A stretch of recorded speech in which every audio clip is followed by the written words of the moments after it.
Hey everyone, welcome to our podcast. This is a space where we dive into advocacy, what it means, why it matters, and how everyday people can use their voice to make a difference. We'll be sharing stories, ideas, and real conversations that inspire actions. And before we get started, let's go around and introduce ourselves, share your name, and maybe one word that describe what advocacy means to you. Advocacy.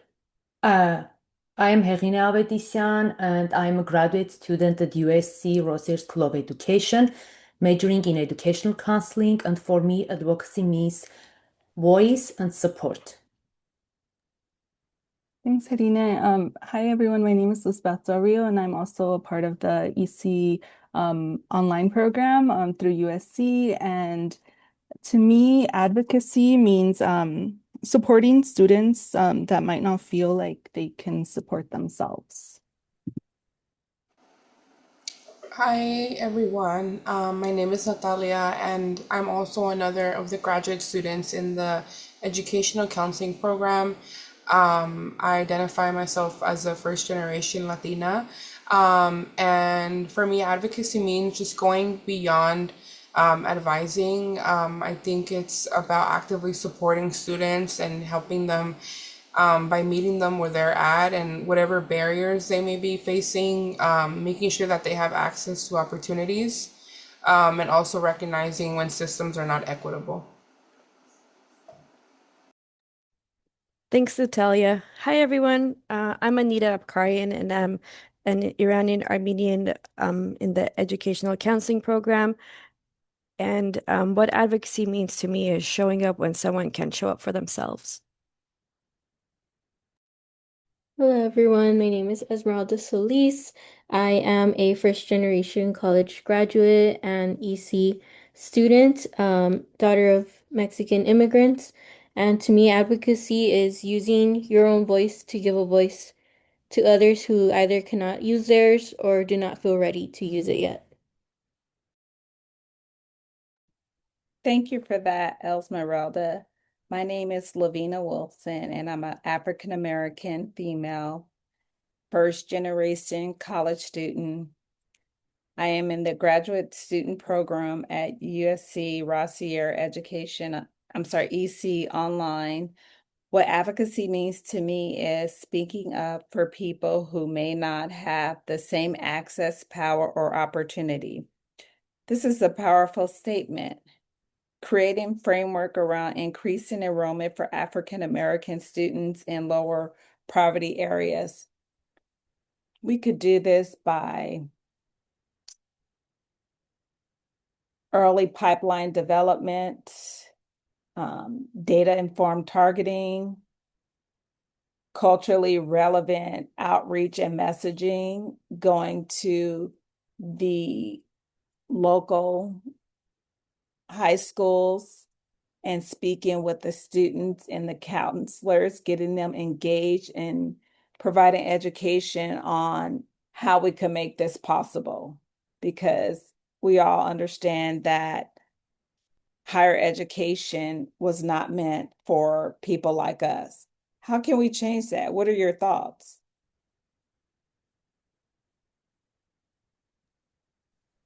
Thanks, Lavina, for that. I think that's a really great topic. And I think it's just something that I've thought of personally is like how um, students in populations that are like minoritized like often feel like a lack of community. And I think that's really important to create like within these like systems. And I think part of that is like having like those one-on-one conversations and like having like mentors for students and like just having like advisors too, like be creating those relationships with students that really like provide the space for them to like feel like they can depend on people and like get support that they need.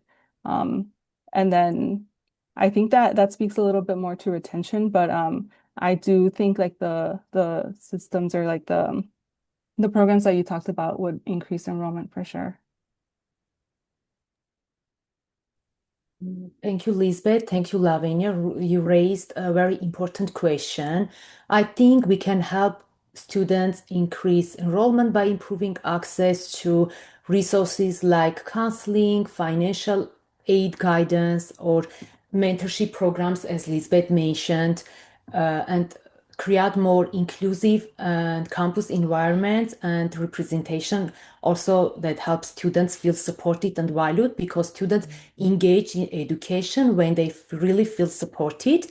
And it's very important communication between schools, families, and communities that can also encourage college awareness and preparation early on. Thank you.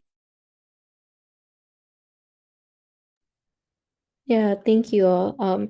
Definitely wanted to echo what you all were saying about mentorship, and how important that is because, having guidance from someone who has been, you know, through a similar journey as you and understands you and can provide that validation, uh, is very, very important, in helping, students continue, and first of all, enroll.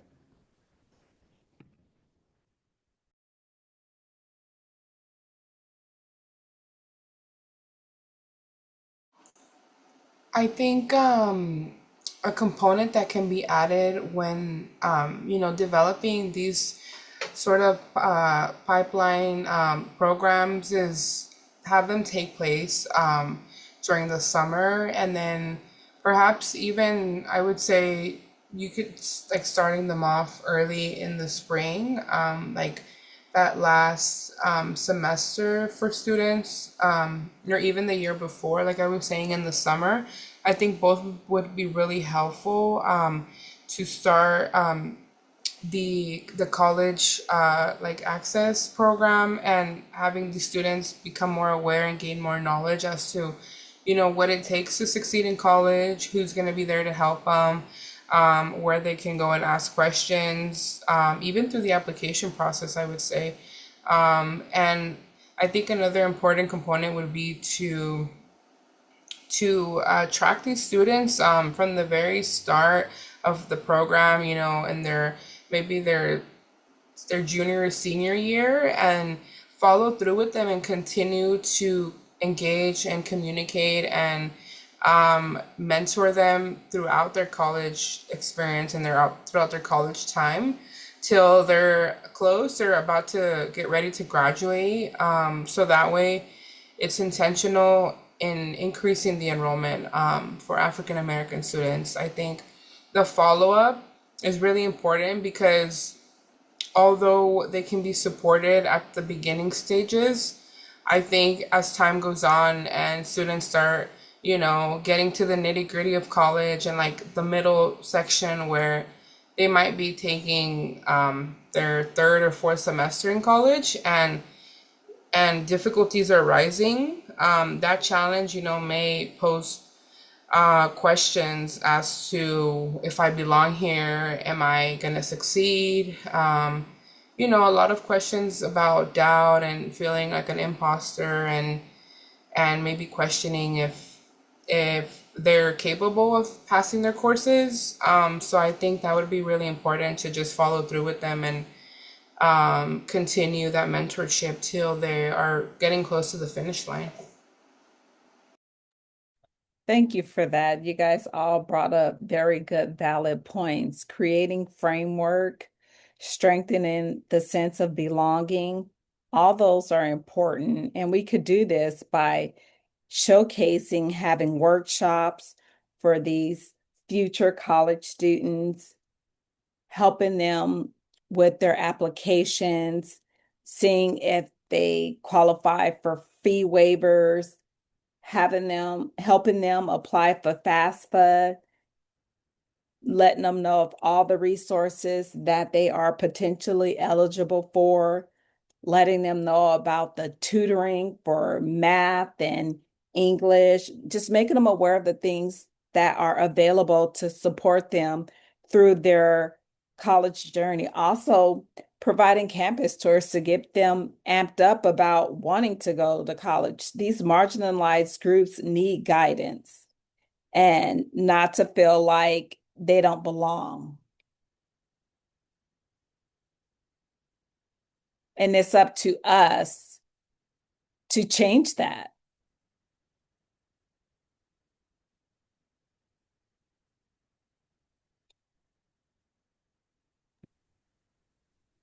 Helena, I know that you had brought up some good points about being a immigrant from another country. Would you like to speak on that? Yeah, thank you, Lavenia. Yes, it's like the same story. I'm an immigrant student who moved to the United States almost 4 years ago, and first I that I experienced it's a culture shock because everything completely different here, and being an immigrant is really shaped how I experience both education and also advocacy, and even educational systems was very different here in the United States, completely different, and when I first started school in a new system, I a lot of things felt unfamiliar for me, like a language and how classes works, because in my country everything very different, and how students interact with each other and also with teacher. We in Armenia we don't have, even now we don't have online classes or even Zoom classes. It's only in-person classes, and it's very like different for me to have this kind of classes. And even when I understood the material, it sometimes wasn't always easy for me to fully express my ideas, especially in class discussions or writings, because even if I learned English in my country, the English in the United States is completely different. Like when I first came here, I started to speak English. People didn't understand me, and I think like I it's English, why it's so different. And sometimes I had the knowledge but not always the confidence to show it. And there are also cultural differences that can affect communication. In some cases, how you are expected to speak or participate in class also can be very different from what you are used to. And at the same time, being an immigrant helped me become more adaptable, and I've learned how to adjust and also figure out on my own, stay motivated even when things are challenging. And when it comes to advocacy, it's first it can feel um, I want to speak not only for myself, but also recognizing issues like language access, fairness in education, and also I want to advocate for all students, immigrant students who face the same challenges as I was. And overall, the being an immigrant made education more challenging in some ways, but it has also helped me grow stronger and more aware and more willing to use my voice.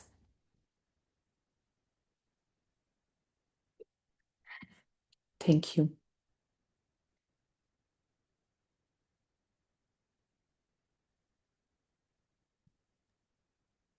Thank you for sharing that, Hervina. You brought up very strong points, and I appreciate your vulnerability in regards to the subject. What do you feel would have benefit you? Like, what would you say to future immigrants that are interested in going to college in the United States for the first time? What would your advice be to them?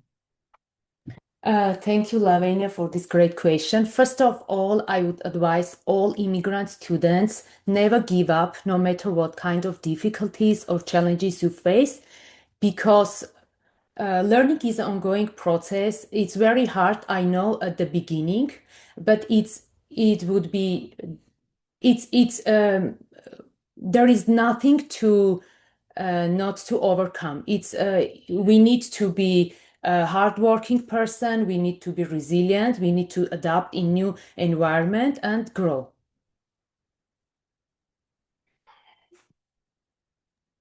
Thanks for sharing that, Heghine. I also agree as an immigrant student myself. We just have to keep on going. And even though times get tough with us, I know with translations and coming up new ways to say something. And sometimes I know for us, like I have to translate words in like three different languages before I could say it in English. And it's been difficult, but I know that with like um, time and taking little steps every single day, there have been ch major changes, and it's been wonderful.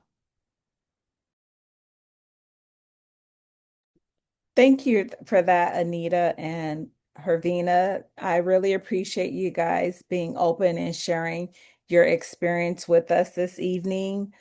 I have a question for you, Anita.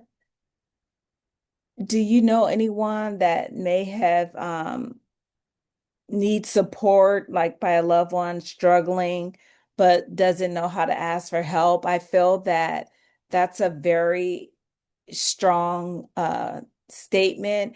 And I feel that as a African American female, and as you and Hervina being a immigrant, could share on that same experience. Sure, I could chime in. I actually was thinking of a time that I had gone through something very similar where I noticed a close friend of mine actually who was struggling, but I was trying to find ways to come up with to talk to her. Like I noticed that um she wasn't like herself, for example. It was like the small things at first. She like stopped returning my calls as quickly as like she used to. When we did talk, her voice had like flatness to it, like someone had turned the volume down. Um, and like sometimes she laughed at the right moments. But you could tell like from her eyes and like looking at her that like I knew her well enough to know like the difference that she wasn't herself. I remember one time like I asked her directly like are you okay? And she just said yes. She said it so easily that the people are that were around um couldn't tell that like something was off, but they no one decided to talk to her or and I myself didn't want to push it because I didn't want to leave her alone either. But I know I had a boundary to put place. I stopped asking like big questions and started showing up in small ways, Lavinia. And like I remember I had texted her on like random afternoons, like not asking like how are you because I didn't want it to be like a check-in. Instead, like I said something funny, like a memory or a thought that I remembered, a song that reminded me of her and myself like when we were younger. And then I found out um instead of saying things like straightforward asking how she was, it was just like my way of t telling her that I'm thinking of you without asking how she's feeling because sometimes she responded right away and then sometimes she didn't respond. So I didn't know how to take that. And then I did text her anyway. I needed her to know that my present wasn't like conditional on her having something to give me back, but I wanted her to know that I was there, even though she wasn't ready to open up about her feelings.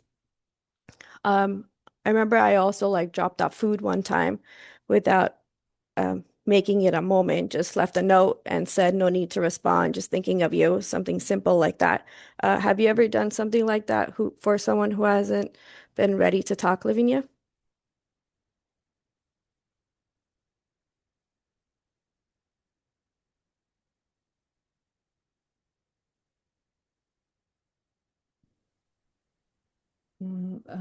I know that, Anita, thank you for sharing your story. I know that for many people, it's very hard to ask for help, even when they have problems, because maybe either don't want to bother the others, or they don't feel comfortable to ask for help.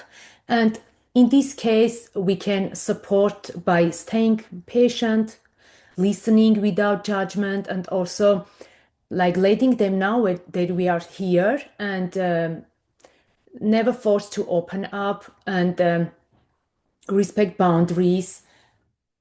And but very important to remind those people that we are available and we are by their side when they need our help. And sometimes just being present and supportive, it's very important and can make a big difference. Yeah, thanks for sharing, Helena. You're absolutely right. That is the case. Yeah, I love what you both said, and thank you, Anita, for sharing. And I'm happy that, your friend had you to really like know her and know how she's coping and know what she needs. Um, even when it's not traditional. And yeah, just like Hagen said, like being someone who can listen without judgment and just being there is just super important.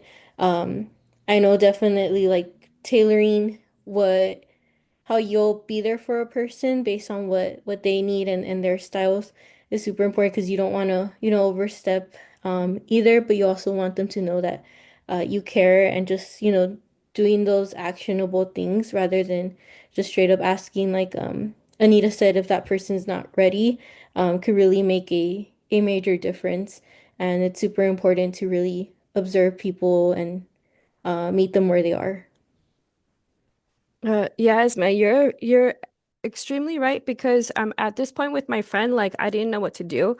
I wanted to advocate for her.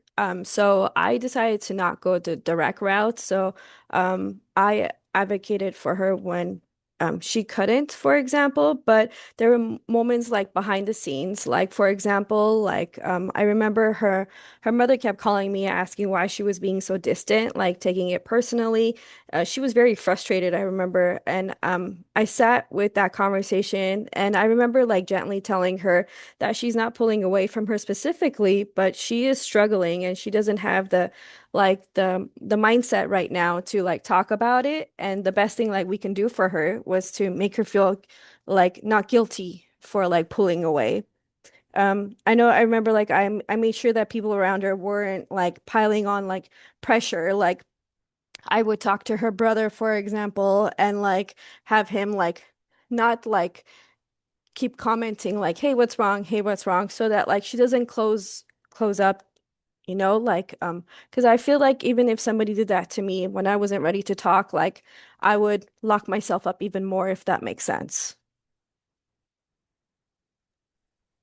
Thanks for sharing, Anita. I think like I can really relate like in the sense that like I think this is how I react to things sometimes too. Like I tend to close myself off. So I think yeah, like just being there is like honestly like the best thing to do, right? Like I know that in the past when I've had like something I'm not ready to talk about, like it feels like nice just to like have like friends and loved ones just be there, and like that makes me feel more comfortable to like share when I am ready.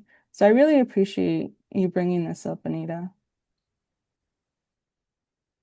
Thanks. I know it's a hard one, especially if you can relate, and sometimes we all are in this bubble, and I know it's hard, but thanks for sharing, Elizabeth.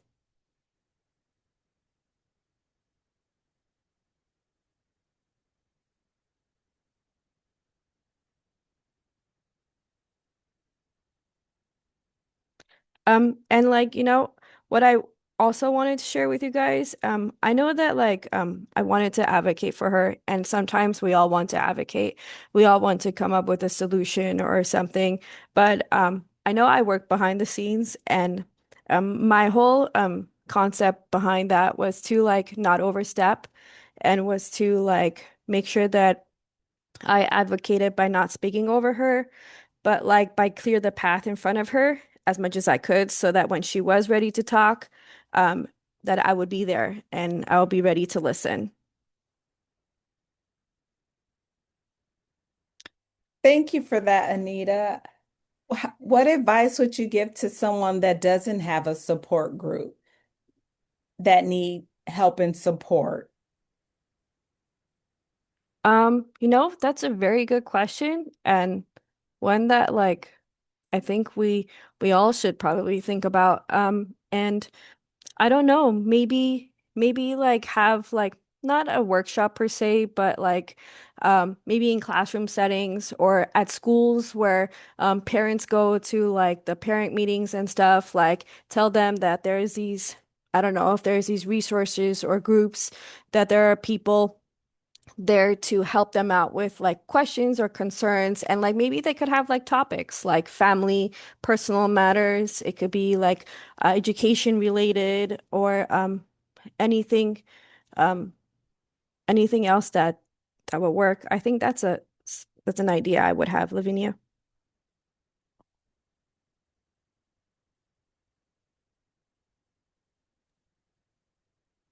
Thank you for that, Anita.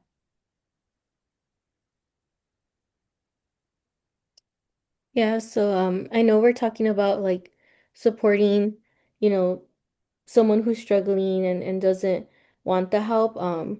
But just kind of to transition into like if someone is struggling silently, like they do want the help internally, but may not be able to, say it yet. Um, Kind of like what would you want that person to hear? And honestly, like for me, I know it's scary, and super intimidating to ask for support. And honestly, the hardest thing is recognizing that you are struggling. That's always like the number one for me personally. Like I don't like admitting sometimes that I do need help because I've always been having to figure it out, or, me not being able to figure it out, like to me has always been me losing. But over time, just recognizing that it's not, um, especially like if I didn't know before, or if I didn't have anyone to pave the path for me beforehand, and you just figuring out like what those next steps for me are.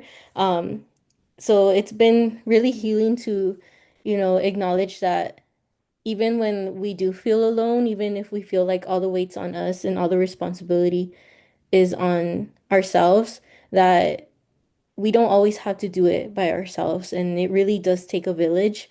And it's okay because it's not a sign of weakness, but it's rather, a strength in recognizing that everything can't always fall on your own shoulders. So, um, something I would really, really say, and it's been helping me, is if a friend or a family member was, struggling silently and I found out, like, what would I tell them? Like, I wouldn't tell them to keep doing it alone. I would tell them, hey, it's okay to reach out to get support.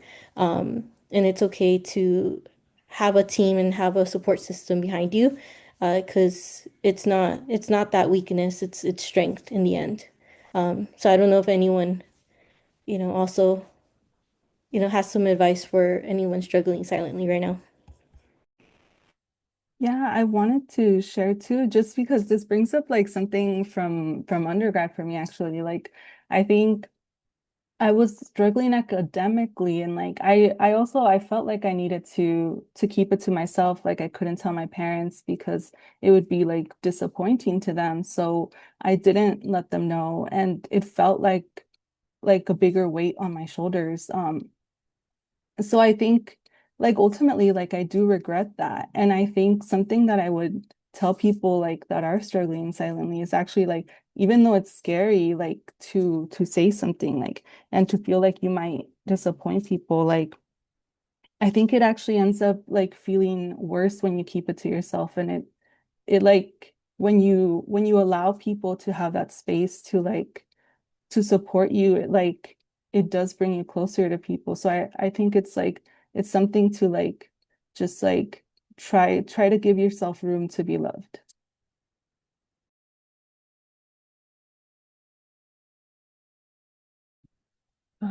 I really like this question because it's very powerful and reminds me that how important for people to feel seen even when they are struggling alone, quietly.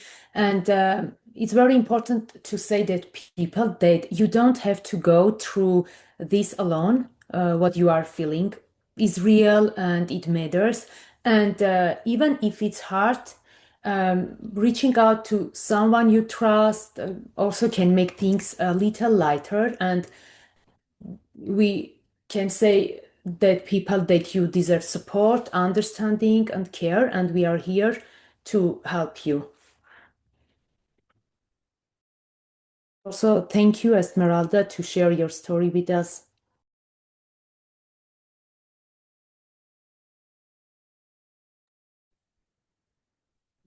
Thanks, Hefina, for that. And I also wanted to share that like sometimes I struggle like silently too, because like sometimes it's in my culture. For example, we were told like to be like brave, we were told to be like resilient, and sometimes like the dynamic with the culture, it's just like what we grew up with, um going through like hardship and stuff. Like it just taught us that like to not show that we need help. So like I know sometimes I hide it even though like I'm struggling, so I could relate to anyone who is like silently like struggling with anything. And I know it's hard, but slowly I am learning like to open up, to ask for help. And I hope other people are too. Thank you everyone for sharing. I think these conversations have been really insightful so far, and I do want to also commend one of our speakers for opening up and being vulnerable, sharing more about, like their academic struggles. I also, could heavily relate to that. And I wanted to echo what they were saying a lot about not really disclosing challenges going through my college journey and not disclosing that to my family. And just, I guess, not being able to rely emotionally or just when seeking like mental health support. My family, my parents unfortunately do not have that capacity to provide that kind of support. And it was a really hard reality to face, because as much as I've tried to introduce like more of like mental health topics to them, sort of connecting them to professionals as well, and having them like tap into therapy, and how to be there emotionally for others, but first and foremost for themselves. It has not worked out, and it's something that I don't give up on. I hope that one day I'm able to encourage them to walk into like a therapist's office or just meet with a professional to sort of learn more and explore more about that area for themselves. And that just plays a role in sort of who I was able to depend on and who I would go to. Feeling isolated, I really relied on the professionals to support me throughout my college journey. And a big part of that like was my counselor, as well as like the mental health centers on campus. But I can really resonate in, not completely disclosing or being fully transparent with family and friends sometimes, just because you might not get the support that you're looking for, or it actually, might increase sort of like the thoughts and the ideas and that hurt or that ache that you may be going through, just because you're not responded to in the way that, you would hope for.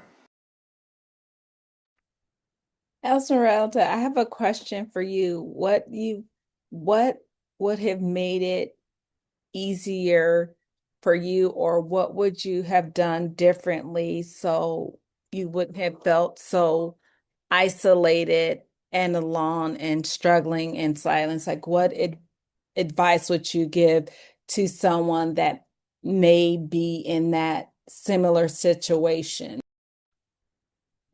Yeah, thank you. So honestly, just coming to terms with not feeling ashamed, I think would be number one, because there's this kind of, for some people and, from some cultures, it's like very like, you gotta do it, you gotta be the one that like picks yourself up.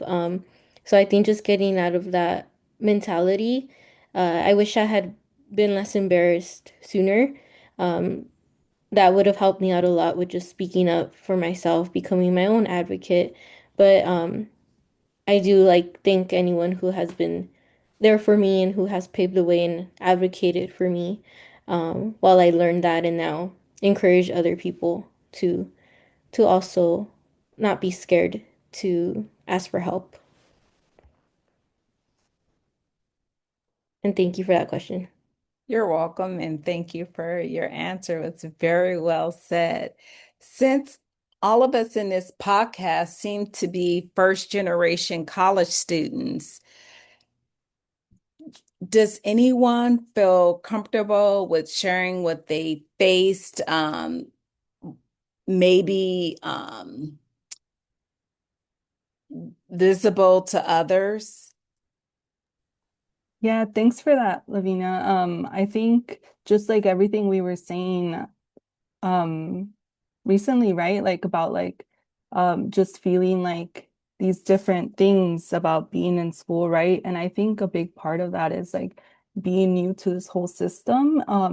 Like where your parents, personally, my parents didn't understand like what going to college meant. Like it was always like a journey to get to college. So it was like that was the goal. And then once I was there, like they couldn't really relate to anything. And like when I would try to describe like different things about it, like, oh, I have like all of this due, and they're just like, well, you can do it, like keep going. Like, and it's okay like to hear, but sometimes it's like you really want them to understand, but it's just it's not something that they're familiar with. And um I think that's being like first gen and also being like a daughter of like immigrants, right? Because like they also didn't have that experience. Like they only had up to like sixth grade level education. So it's kind of like it's not something that they really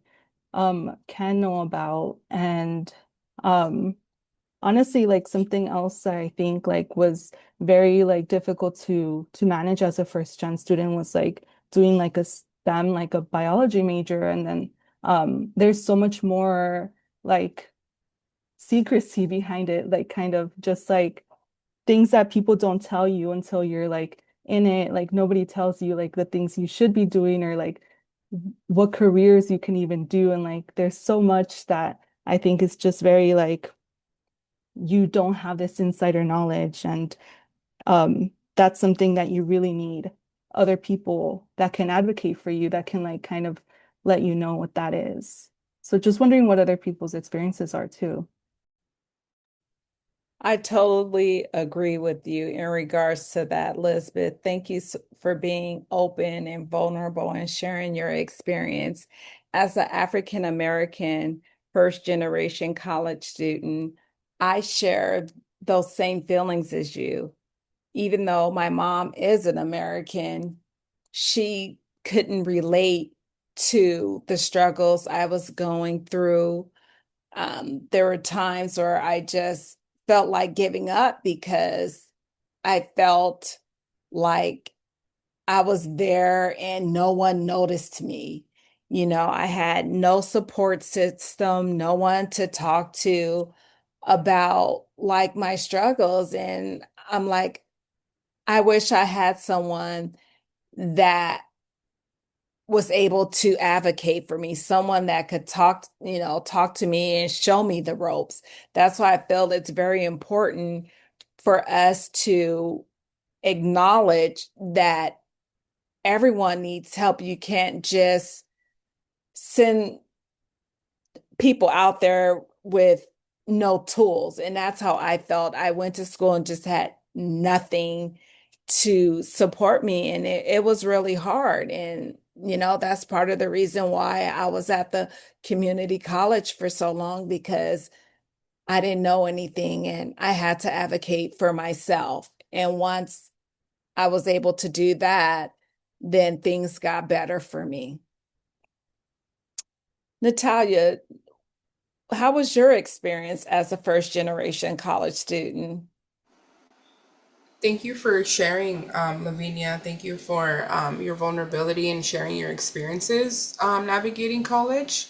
I think, one of the biggest challenges for first gen students is that a lot of their challenges are invisible.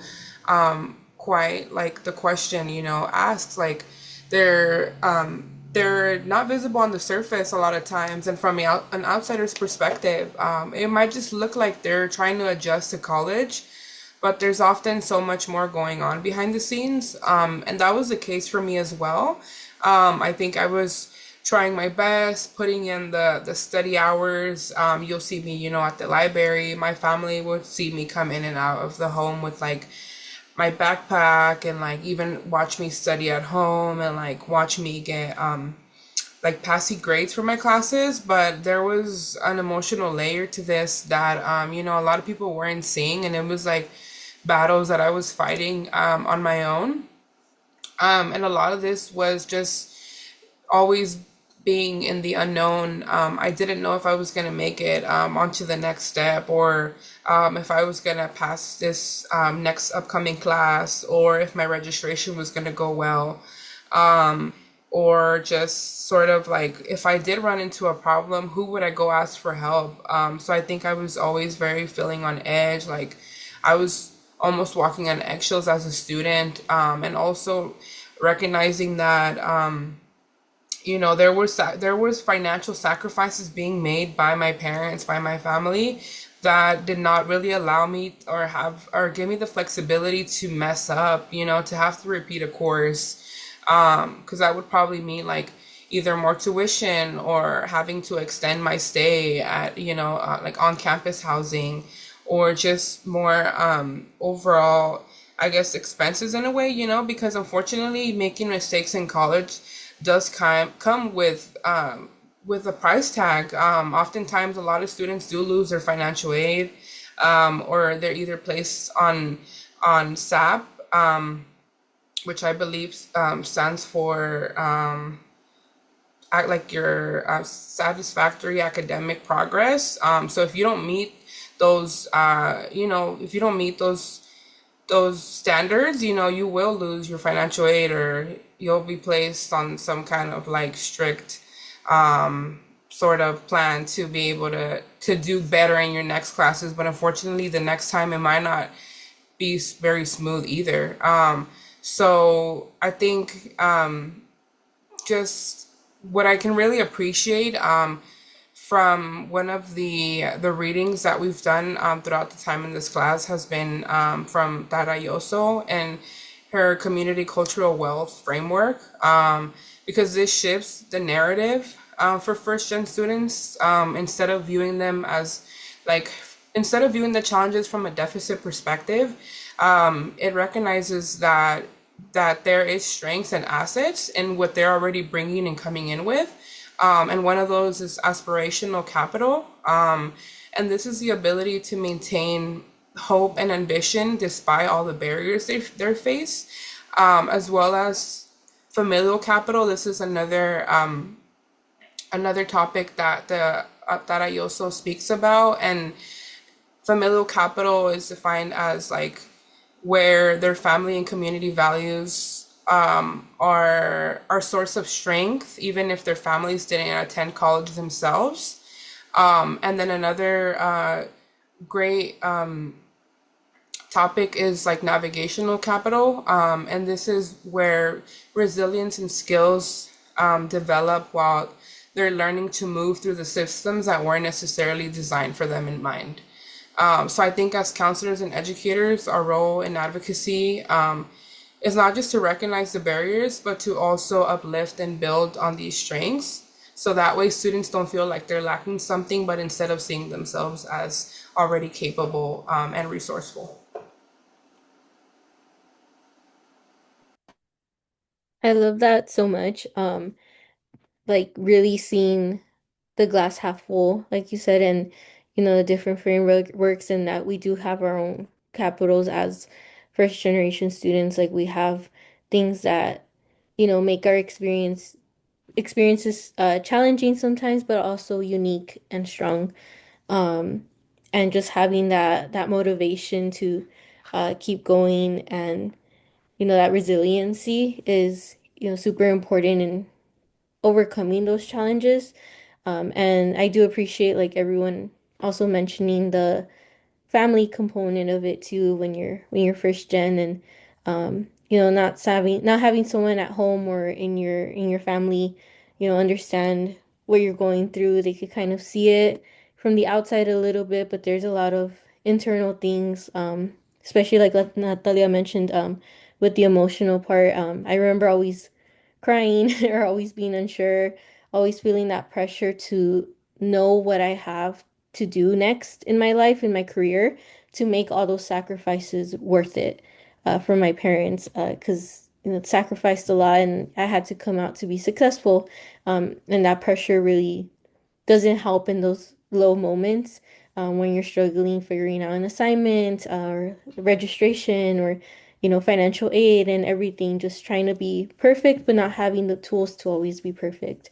um, and just getting that overall understanding of like, hey, I have to go outside to study because I study better in the library, and getting those questions of like, why can't you study at home? We're creating this space for you, but it's just not the same. You have to know yourself and your environments, but it's hard to have that come across to family. And even after you graduate, having to explain that, hey, it's not that easy to find a job just because you have a degree. It's about connections and networking and a lot more, and things that we as first gen may not know that we need. We may not know we need an internship. We may not know we need XYZ in order to get the job, and it's sometimes just not the degree. Um, yeah, that's those are my thoughts on that.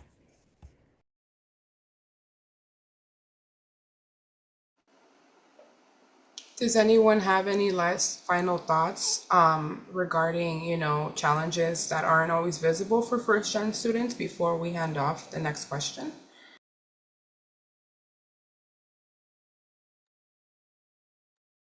I could chime in on that, Natalia, for a little bit. I know that like for myself, being a first gen, like growing up, like I remember like even going to like college and like even my transition to the university, like I felt like I was wearing a backpack, like an invisible heavy backpack that I didn't know what to do with. I don't know if you guys can relate to that. And like I like I was like going with a map, let's say, for example, or like navigating institutions and stuff like all by myself, and I was lost. And a lot of the times feeling lost, I felt like I wasn't capable.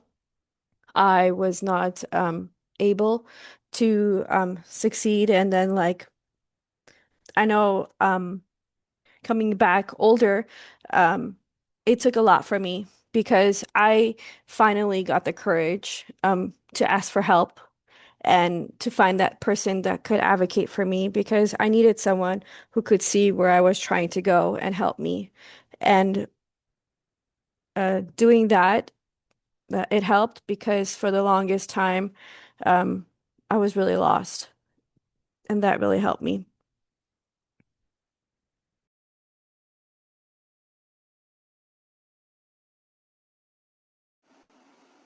Thank you for sharing that, Anita.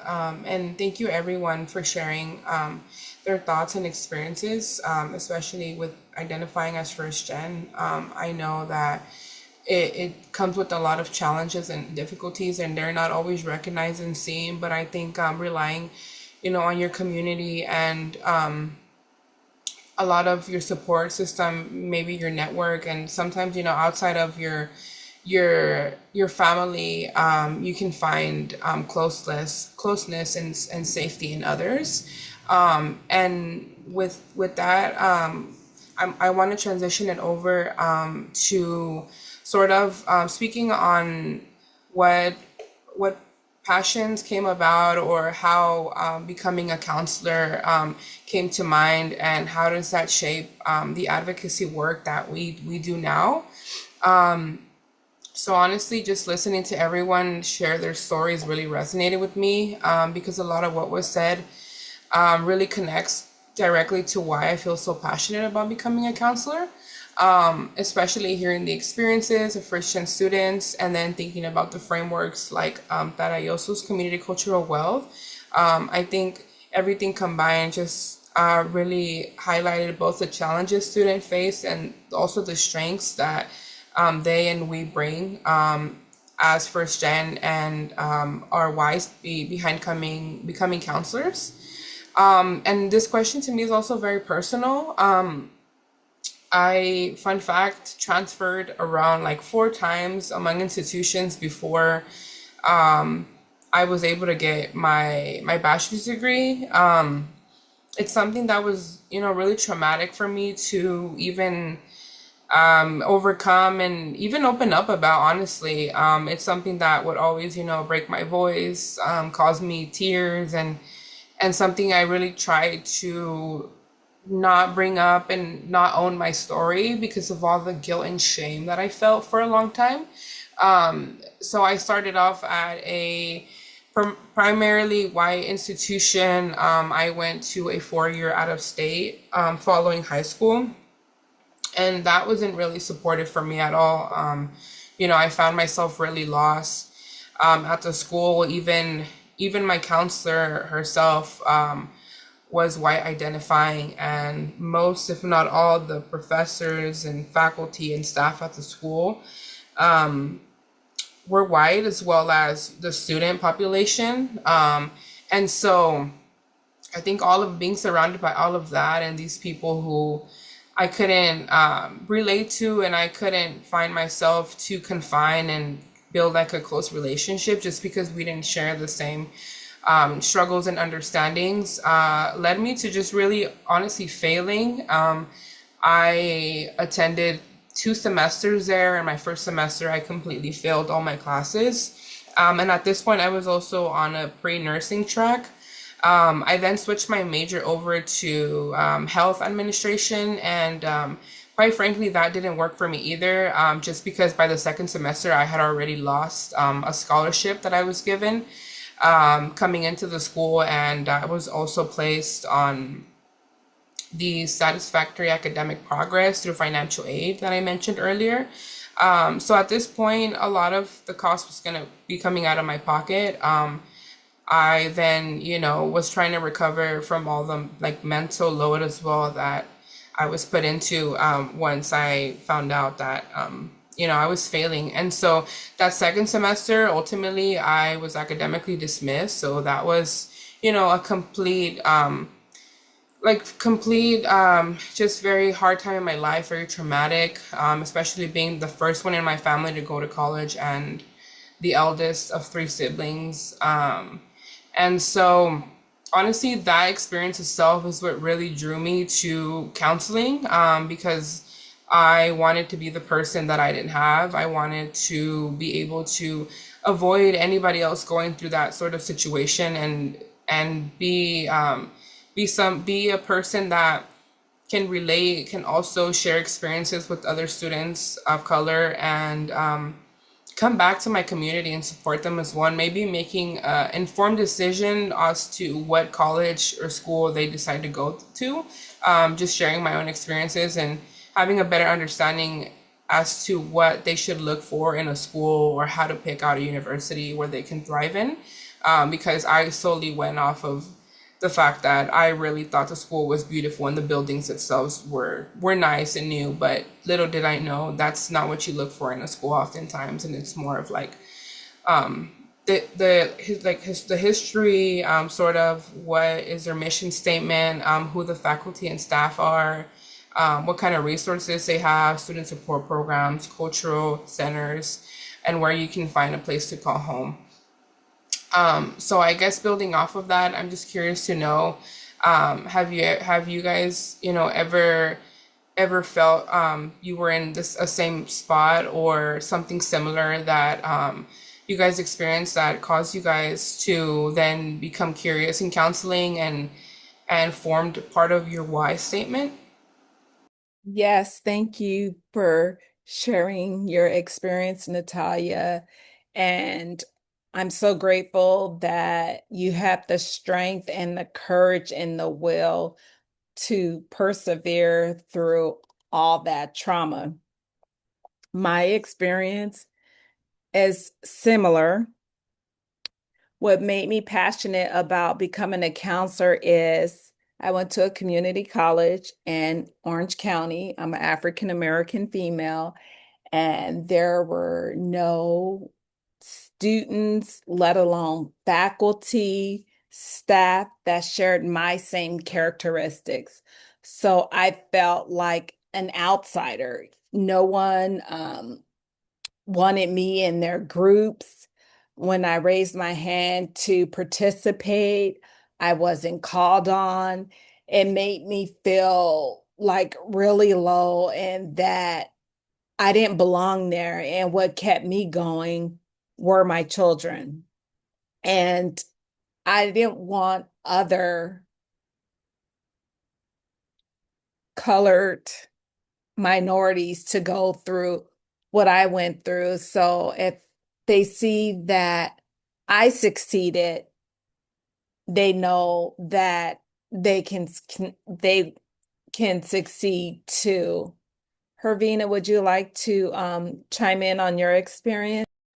Yes, thank you, Lavenia, for sharing your experience with us. And I became interested in counseling when I started to work at Glendale Community College at CalWorks department, and when I was started my education in the United States.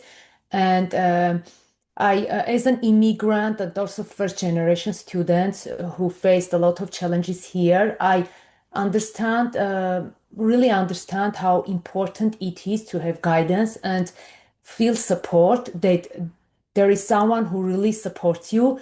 And I see how much people need someone who understand what they are going through and help people share their experiences and difficulties they faced in life, and how those struggles sometimes made them feel alone or unheard. And hearing all that stories and working with parents, students, because CalWorks is a parenting program, and we have parents who like combining different responsibilities, and it's very hard for them. And hearing their stories made me realize that how important it's to have someone who can talk to you without being judged, and that's what inspired me. And I want to be that support for others, and it also connects to my advocacy work, because I care about people. I want them to feel more comfortable sharing what they are going through, and not to be afraid to ask for help. And I also think it's important that people know that there are resources available to support them. Thank you. I can also relate with all of you. My passion for counseling grew from my own experience of feeling just like a number. I felt like unseen, unheard, and like I was moving through a system that did not pause long enough to ask how I was really doing. I needed someone to advocate for me, I remember, and like to see beyond that composed and exterior, and it recognized that the person underneath it. Um, when I when I decided that I wanted to be a counselor, it was because the experience drives me um, to change everything. I want to be that person for others, the one that makes sure that no one in the chair feels invisible. I really like that, Anita. I think yeah, it's very similar, I think, for a lot of us to just like wanting to be the person that can be the support for students. And I think for me it's yeah, my experience in undergrad, just like wanting that support and feeling like a lack of of having that. And just like how I mentioned that I was like in a STEM major, it's just so competitive in these like STEM majors. And it's like it's so individualistic too. There's just like there's not really like an overall sense of like people are here to help. It's more like you're on your own, you got to figure it out on your own. And I felt like so isolated a lot of times, and I wish that someone had been there to help me, like.